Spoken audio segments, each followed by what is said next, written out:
Chapter 2, Part 2, pages 27 through 36 of The Outsiders. "Well," Marcia said with finality, "I'm glad he doesn't know us." "I kind of admire him," Cherry said softly, so only I heard. Then we settled down to watch the movie. "Oh yeah, we found out why they were without a car. They'd come with their boyfriends, but walked out on them when they found out the boys had brought some booze along. The boys had all gotten angry and left." "I don't care if they did." Cherry sounded annoyed. "It's not my idea of a good time to sit in a drive-in and watch people get drunk." You could tell by the way she said it that her idea of a good time was probably high class, and probably expensive. They decided to stay and see what movie anyways.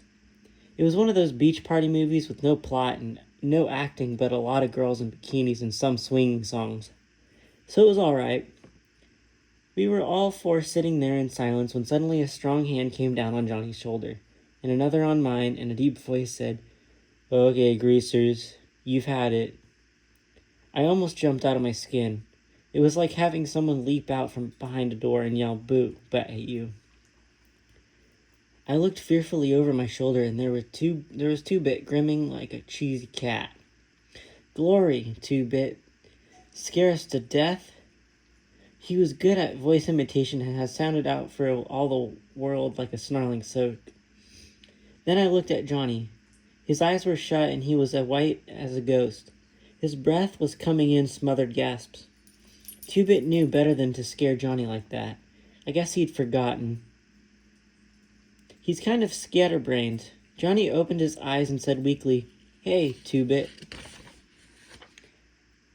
Two-Bit messed up his hair. "Sorry, kid," he said. "I forgot."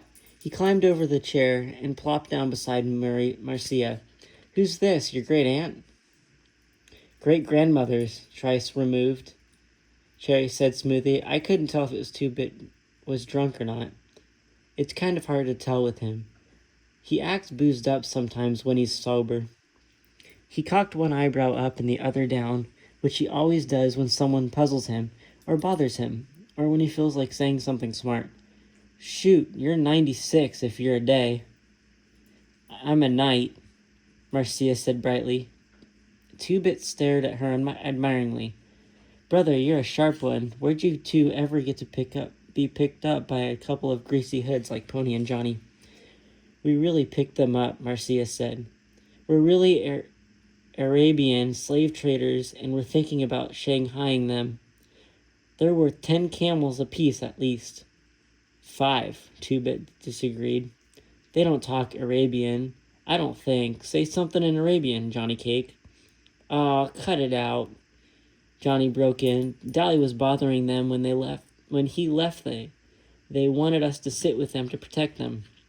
Against wisecracking greasers like you, probably." Two-Bit grinned. "Because Johnny didn't usually sassy like that. We thought we were doing good if we could get him to talk at all. Incidentally, we didn't mind being called greaser by another greaser. It's kind of playful then. Hey, where is old Dally anyways?" "He went hunting some action. Booze or dames or a fight. I hope he didn't get jailed again. He just got out." "He'll probably find the fight," Two-Bit said cheerfully. "That's why I came over. Mr. Timothy Shepard and Co. are looking for whoever so kindly slashed their car tires, and said Mr. Curly Shepard spotted Dallas doing it." "Well, does Dally have a blade?" "Not that I know of," I said. "I think he's got a piece of pipe, but he busted his blade this morning." "Good. Tim'll fight fair if Dally don't pull a blade on him. Dally shouldn't have any trouble." Cherry and Marcia were staring at us. "You don't believe in playing rough or anything, do you?" "Fair fight isn't rough," Two-Bit said. "Blades are rough. So are chains and heaters and pool sticks and rumbles. Skin fighting isn't rough. It blows off steam better than anything. There's nothing wrong with throwing a few punches. Socks are rough. They gang up on one or two, or they rumble each other with their soaked clubs. Us greasers usually stick together, but when we do fight among ourselves, it's a fair fight between two. And Dally deserves whatever he gets, 'cause slashed tires ain't no joke when you've got to work to pay for them. He got spotted, too, and that was his fault. Our one rule, besides stick together, is don't get caught. He might get beat up, he might not. Either way, there's not going to be any blood feud between our outfit and Shepard's. If we need them tomorrow, they'd show. If Tim beats Dally's head, then tomorrow asks us for help in a rumble, we'll show. Dally was getting kicks. He got caught. He pays up. No sweat. Yeah, boy, Trey said sarcastically. Real simple. Sure, Marcia said, unconcerned. If he gets killed or something, you just bury him. No sweat. You dig, okay, baby? Two-Bit grinned and lit a cigarette. Anyone want a weed? I looked at Two-Bit admiringly. He sure put things into words. Words good. Maybe he was still a junior at 18 and a half. And maybe his sideburns were too long, and maybe he did get boozed up too much. But he sure understood things. Cherry and Marcia shook their heads at his offering of cigarettes, but Johnny and I reached for one. Johnny's color was back and his breathing was regular, but his hand was shaking ever so slightly.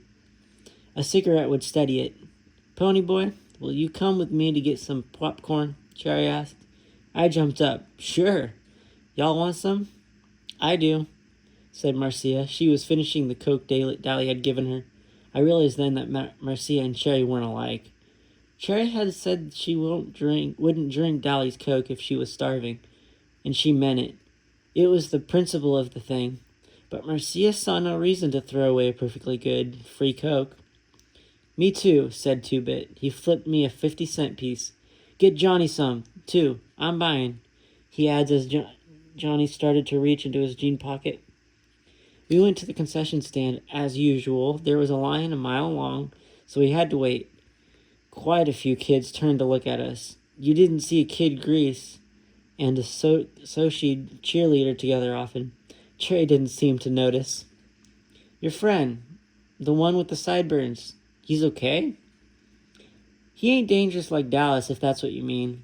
He's okay. She smiled and her eyes showed that her mind was on something else. Johnny, he's been hurt bad some time, hasn't he? It was more of a statement than a question, hurt and scared. It was the soaks, I said nervously, because there were plenty of soaks milling around, and some of them were giving me funny looks, as if I shouldn't be with Cherry or something. And I don't like to talk about it either. Johnny getting beat up, I mean, but I started in, talking a little faster than I usually do because I don't like to talk about it either. It was almost 4 months ago. I had walked down to the DX station to get a bottle of pop and to see Steven Soda, because they'll always buy me a couple of bottles and let me help me work on the cars. I don't like to go on weekends because then there are usually a bunch of girls down there flirting with Soda. All kinds of girls. Soaks, too.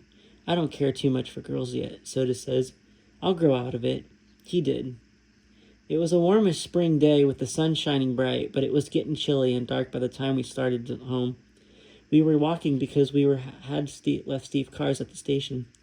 And at the corner of our block, there was a wide open field where we played football and hang out, and it's often a sight for rumbles and fistfights. We were passing it, kicking rocks down the street, and finishing our last bottle of Pepsi when Steve noticed something lying on the ground. He picked it up. It was Johnny's blue jeans jacket, the only jacket he had. It looks like Johnny forgot his jacket, Steve said, slinging it over his shoulder to take it by Johnny's house. Suddenly he stopped and examined it more carefully. There was a stain in the color of rust across the collar. He looked around at the ground. There were some more stains on the grass. He looked up and across the field with a stricken expression on his face. I think we all heard the low moan and saw the dark, motionless humps on the other side of the lot at the same time. Soda reached him first. Johnny was lying face down on the ground. Soda turned him over gently, and I nearly got sick. Someone had beaten him badly. We were used to seeing Johnny banged up. His father clobbered him around a lot, and although it made us madder than heck, we couldn't do anything about it. But those beatings had been nothing like this. Johnny's face was cut up, bruised, swollen. There was a wide gash from his temple to his cheekbone. He would carry that scar all his life. His white t-shirt was splattered with blood. I just stood there, trembling with sudden cold. I thought he might be dead. Surely nobody could be beaten like that and live. Steve closed his eyes for a second and muffled a groan as he dropped on his knees beside Soda. Somehow the gang sensed what had happened. Two-Bit was suddenly there beside me, and for once his comical grin was gone, and his dancing gray eyes were stormy. Derry had seen us from our porch and ran toward us, suddenly skidding to a halt. Dolly was there, too, swearing under his breath and turning away with a sick expression on his face. I wondered about it vaguely. Dolly had seen people killed on the streets of New York's west side. Why did he look sick now? Johnny? Soda lifted him up and held him against his shoulder. He gave the limpy body a slight shake. Hey, Johnny Cake. Johnny didn't open his eyes, but there came a soft question. Soda? Yeah, it's me, Soda Pop said. Don't talk, you're gonna be okay. There was a whole bunch of them, Johnny went on, swallowing, ignored his Soda's command. A blue Mustang full. I got scared. He tried to swear but suddenly started crying, fighting to control himself, then sobbing all the more because he couldn't. I had seen Johnny take a whipping with a 2x4 from his old man and never let out a whimper. That made it worse to see him break down.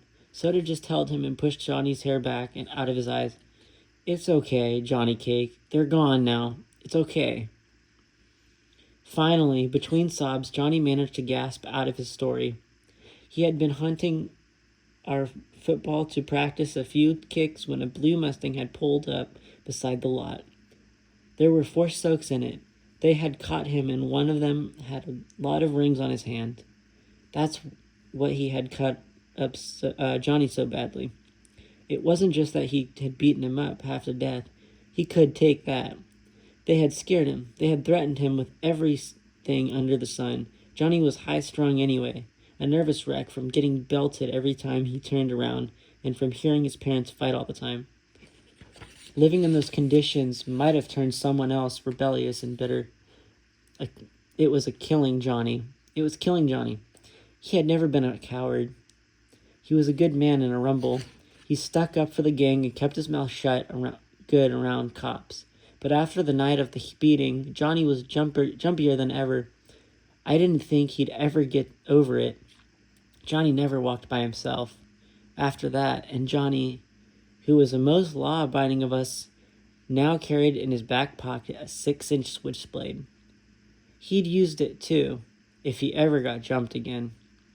They had scared him that much. He would kill the next person who jumped him. Nobody was ever going to beat him like that again, not over his dead body. I had nearly forgotten that Sherry was listening to me. But when I came back to reality and looked at her, I was startled to find her as white as a sheet. All Soaks aren't like that, she said. You have to believe me, Pony Boy. Not all of us are like that. Sure, I said. That's like saying all you greasers are like Dallas Winston. I'll bet he's jumped a few people. I digested that. It was true. Dally had jumped people. He had told us stories about muggings in New York that made the hair on the back of my neck stand up. But not all of us were that bad. Cherry no longer looked sick, only sad. I'll bet you think the Soaks have it made. The rich kids, the West Side Soaks. I'll tell you something, Pony Boy, and it may come as a surprise. We have troubles you've ever even heard of. You want to know something? She looked at me straight in the eye. Things are rough all over. I'll believe you, I said. We'd better get back out there with the popcorn or Two-Bit will think I ran off with his money. We went back and watched the movie through again.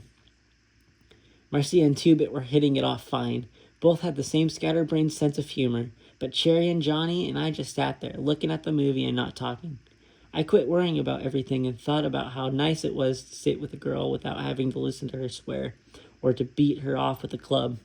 I knew Johnny liked it, too. He didn't talk to girls much.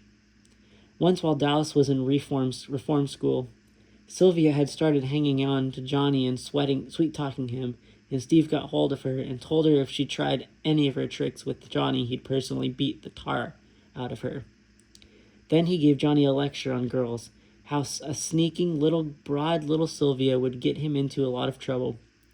As a result, Johnny never spoke to girls much, but whether that was because he was too scared of Steve or because he was shy, I couldn't tell. I got the same lecture from Two-Bit after we'd picked up a couple girls downtown one day. I thought it was funny because girls are one subject even Derry thinks I use my head about. And it really had been funny because Two-Bit was half crooked when he gave me the lecture, and he told me some stories that about made me want to crawl under the floor or something. But he had been talking about girls like Sylvia and the girls he and Dally and the rest picked up at drive-ins in downtown. He never said anything about Sochi girls. So I figured it out all night to be sitting there with them, even if they did have their own troubles. I really couldn't see what Soaks would have to sweat about. Good grades, good cars, good girls, Madras, and Mustangs and Corvairs. Man, I thought if I had worries like that, I'd consider myself lucky. I know better now. End of chapter 2.